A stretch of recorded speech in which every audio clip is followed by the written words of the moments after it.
My name is Martha Cinader, and I want to welcome my special guest, Joan Gelfand, to our audio garden, our hour for readers and writers especially.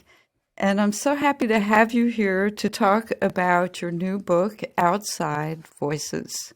Thank you. And I have to say off the bat that among other things that it's all about, it seems to also be a love letter to Berkeley, California. Your descriptions of Berkeley are so admiring, and I think you having come from New York City to going to Berkeley, you were constantly drawing a contrast between the two. Am I getting that correctly? It sounds like your description before we started talking about spring in Berkeley even sort of confirms my feeling of your just absolute love for the area.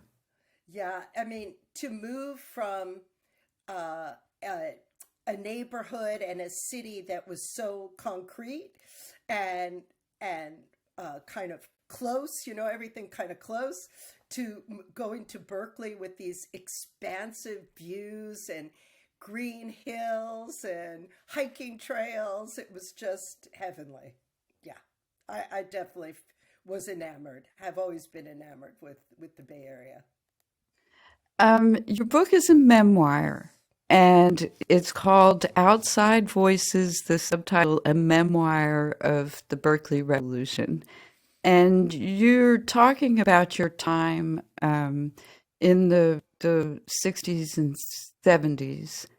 And you set up the story with, I think, in a very interesting way, with a game between boys and girls competing at, it was baseball, I think, not softball, right?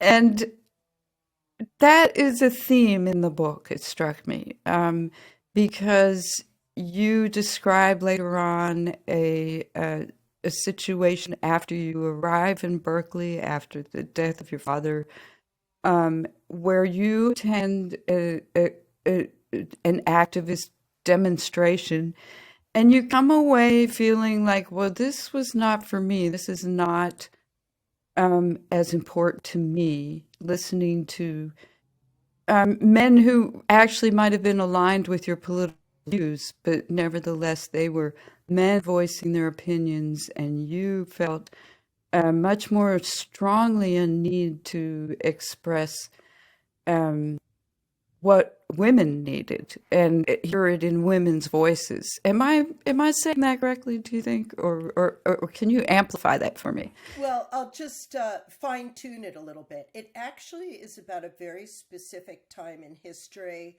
1972 to 1975. So I wasn't there in the 60s.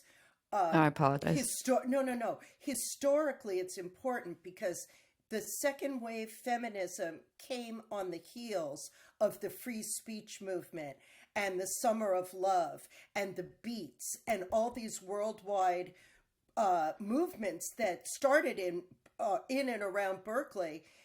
Now it was still going on, but I was enmeshed with second wave feminism, which was we were fighting for women's rights, and that was my focus. And can you try for listener what second wave as opposed to feminism Yes, is? thank you, thank you. Well, the first wave of feminism was when the suffragists marched and finally got women the right to vote. And that was around the 20s, 1920.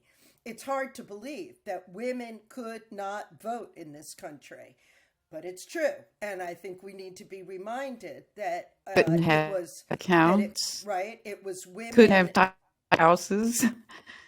Right, couldn't buy houses, didn't have credit. So second wave feminism was a celebration first of the 50 years, marking 50 years of voting rights.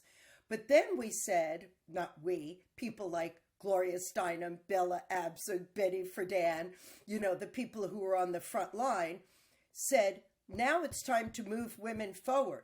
We want 24/7 childcare, abortion and reproductive rights nationwide, and we want equal pay for equal work.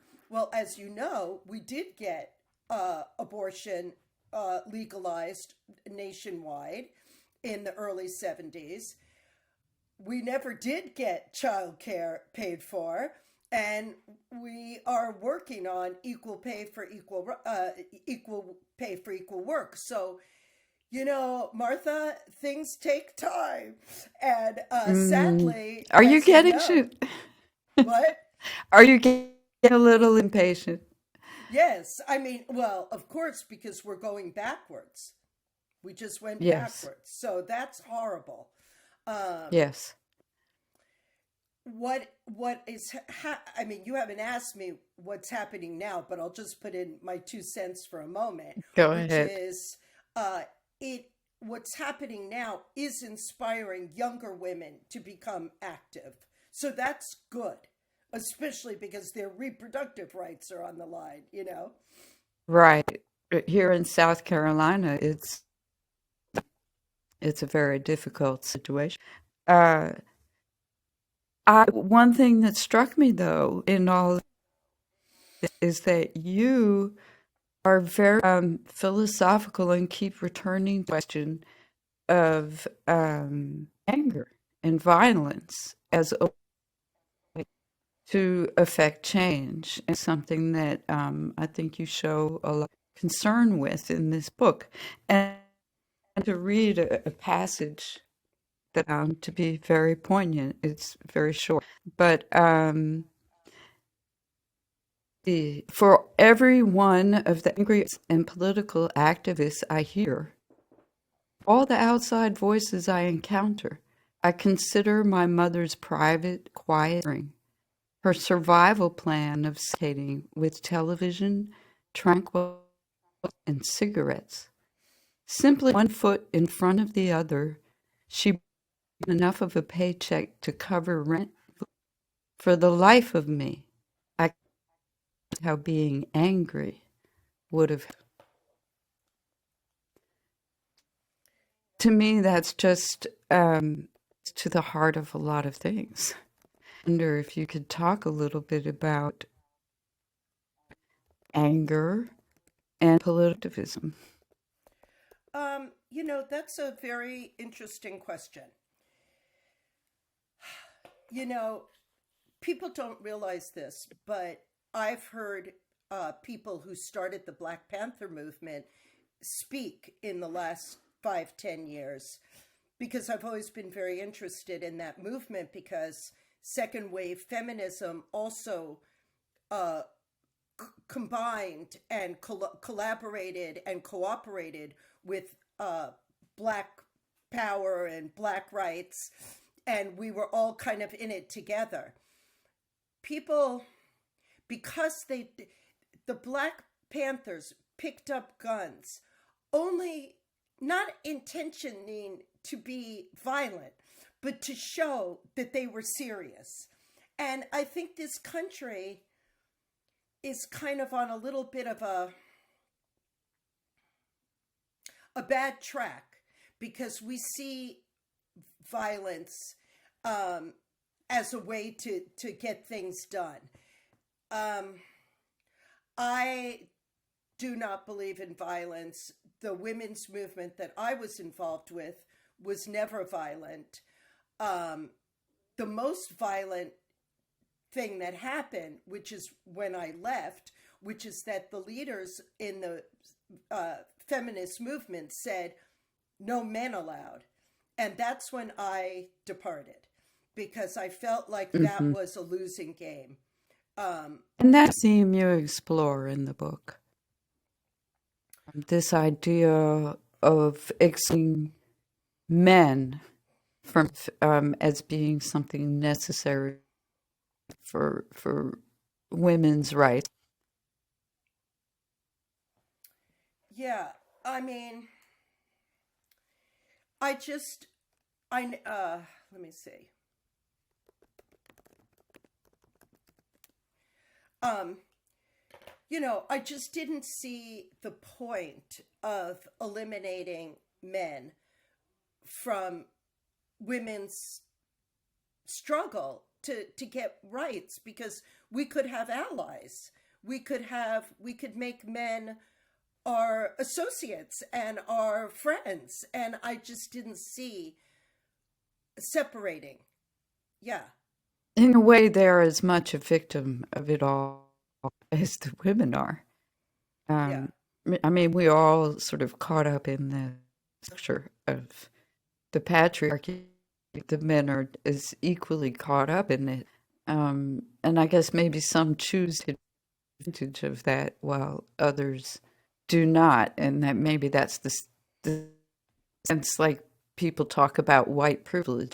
There's male privilege. It doesn't necessarily mean that white are all bad or men either. Right. Right.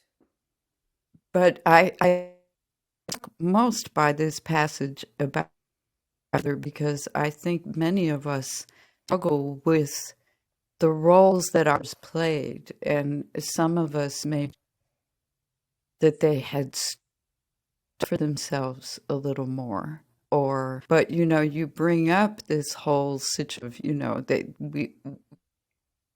women could not vote, women could not have a bank.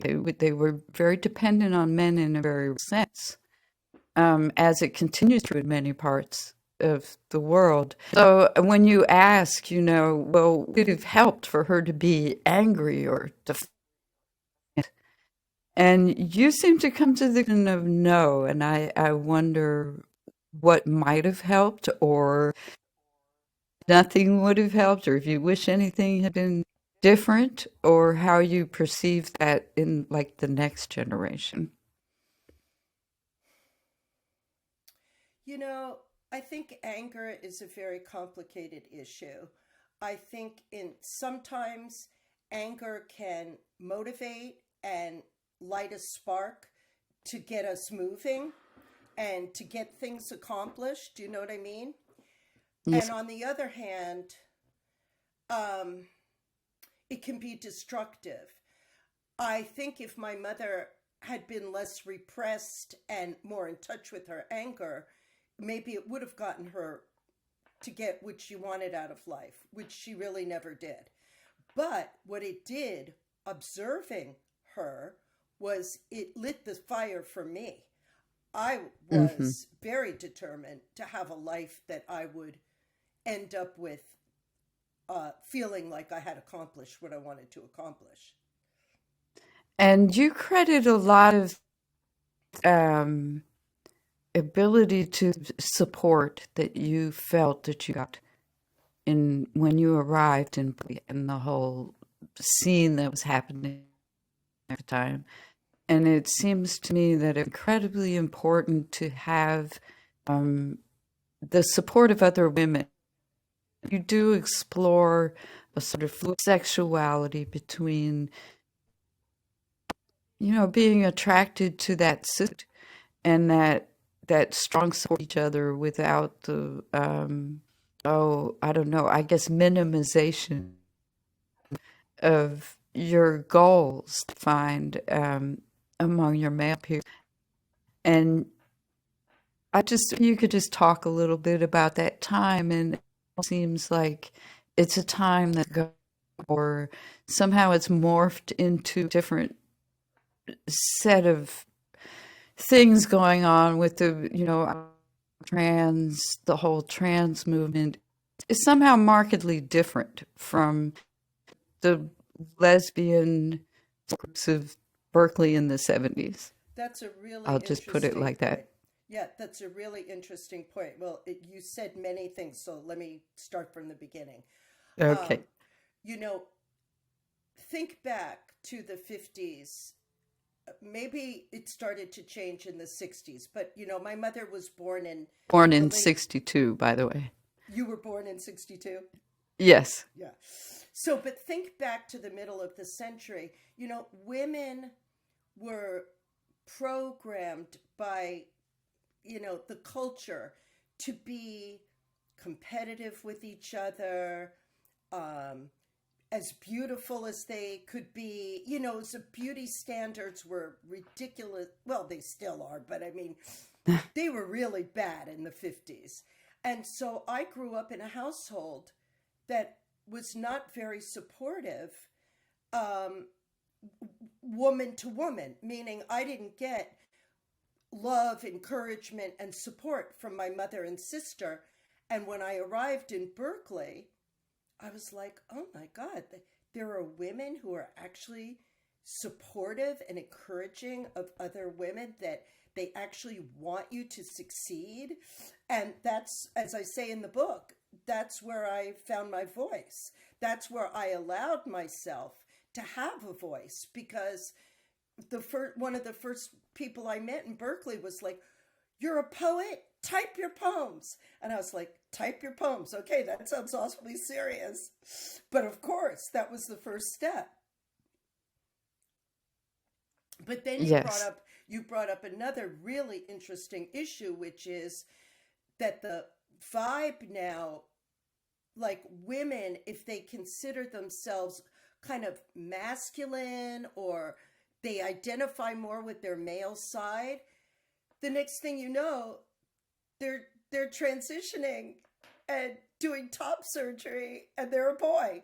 I mean, and that's very different than how the women's movement and lesbians functioned in those years, the 60s, 70s, 80s, all of that. It was like, Hmm. well, if you were masculine, you would just identify as, butch. And that was definitely part of our community. Um, for me, it was just kind of always interesting to observe. I had no judgment one way or another. But it is very different now. Hmm. Seem that you, in various ways in this book, your Jewish heritage, and I think it's tied up with the love and loss of father who to Temple and was just man. Um, we have a similar history. I'm a little younger than you, but I had father's side is Jewish, and I spent some time on a kibbutz. Israel. She's a little older than me. I also moved from New York to the East Coast, and I just wondered about how you feel now when you examine your role as you were obviously very open to all kinds of ideas, religions, these, and yet you stick to, or were examining, I should say, maybe your identity. And I wonder now, in state of affairs, what you're thinking about that. Well, I'm a good Californian because I'm a Jew boo, which means, of course, I've explored meditation. I am a meditator, and I'm also at peace with my Jewish identity. Many, many leaders in the Buddhist movement here are Jewish. Jack Kornfield, Sylvia Boorstein, my meditation teacher, Norman Fisher. I mean, all the leaders, many, many of the leaders out here are Jewish, but who are now, Buddhist.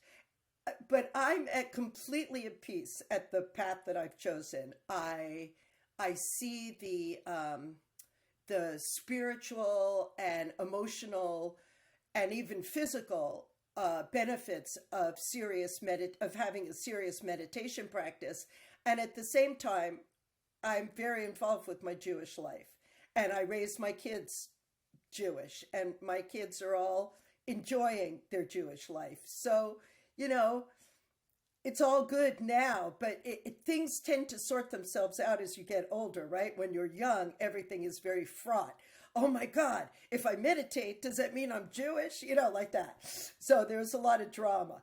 But what I'm glad you brought up the kibbutz. What I did get very clear on, and what I talk about in the book, is that as a young, idealistic person, I thought going to Israel would be a wonderful lifestyle because at my heart, I really believed in socialism. And the kibbutz was a socialist experiment.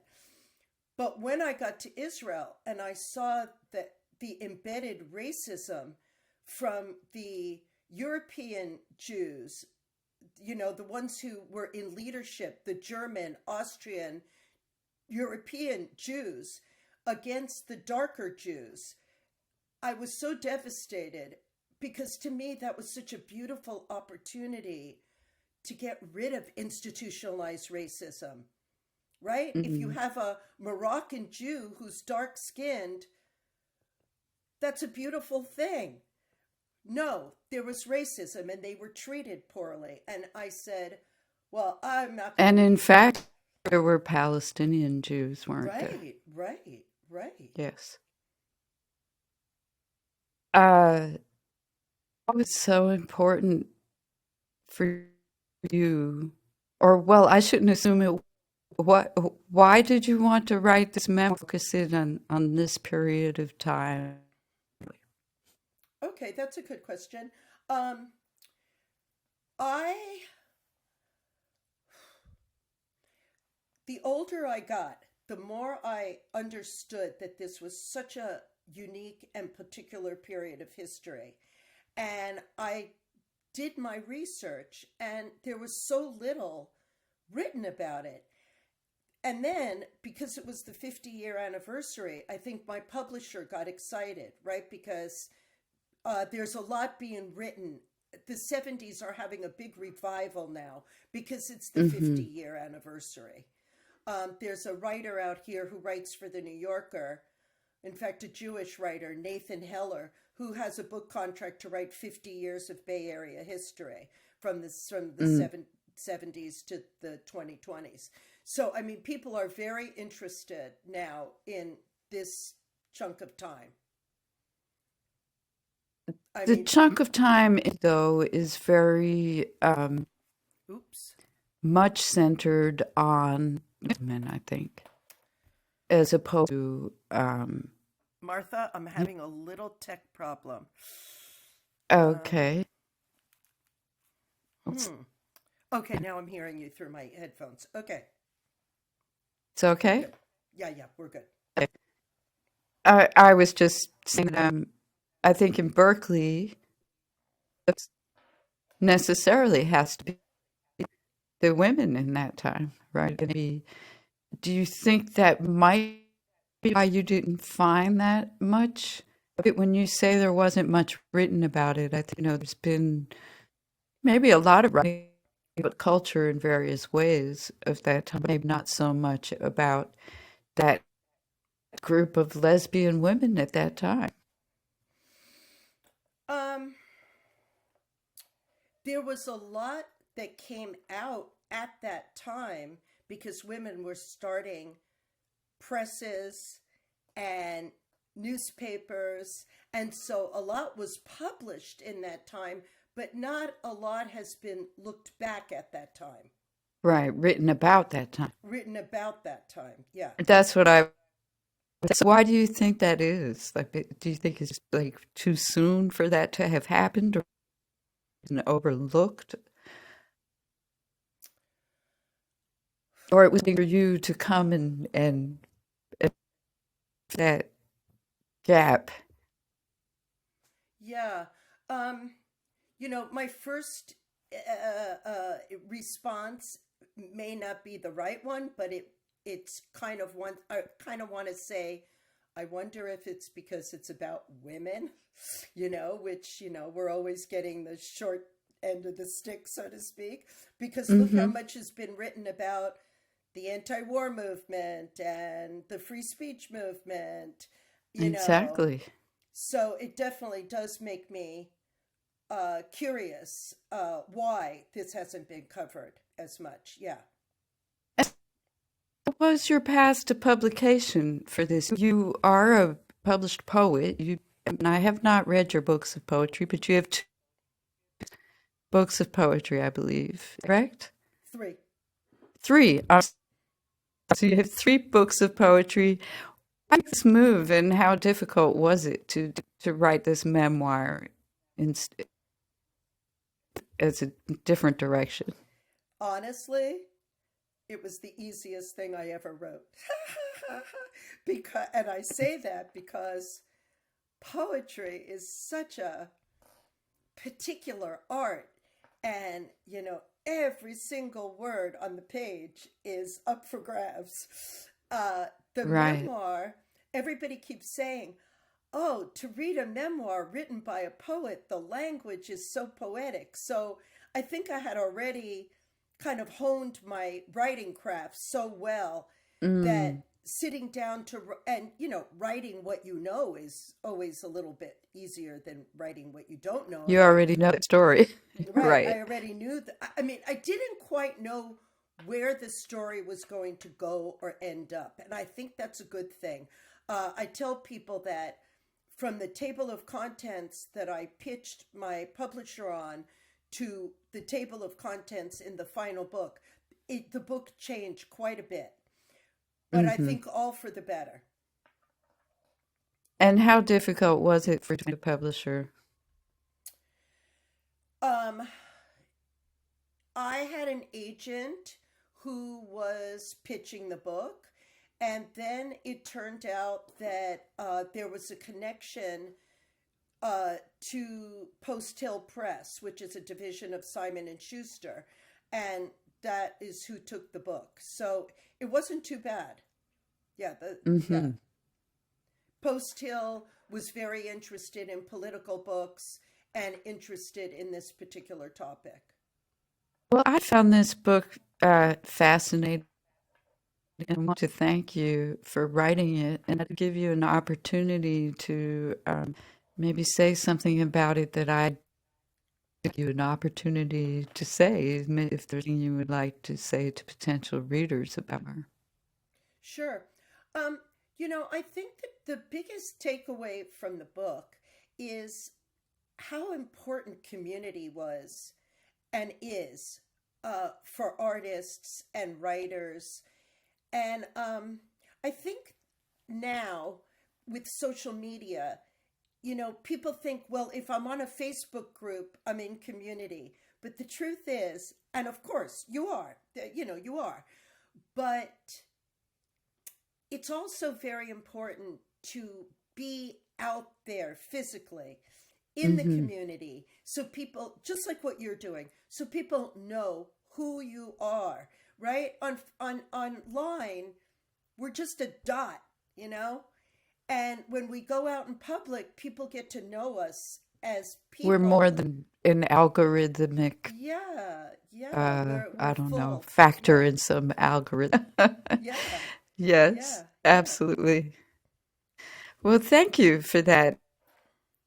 I think that's some very sage advice from an experienced woman who has, um, maybe I didn't emphasize enough your journey as a poet in this memoir, but it's certainly as much about your journey becoming a poet as any of the themes that I mentioned. And I think I and my listeners would be very grateful to hear a little bit from your book if you would be willing to read. Sure, sure. Let me get a good selection for you. Um, there's a chapter that's about. Let me see what page it's on. That's where are we? Where are we? Chapter 14. Yeah, I like this because it talks about just what we were trying to accomplish. And it's really only about a page and a half. And so you can give me the sign if I go over. But this Okay. chapter is actually called the Berkeley Revolution. And it takes place in where I'm living with a women's band.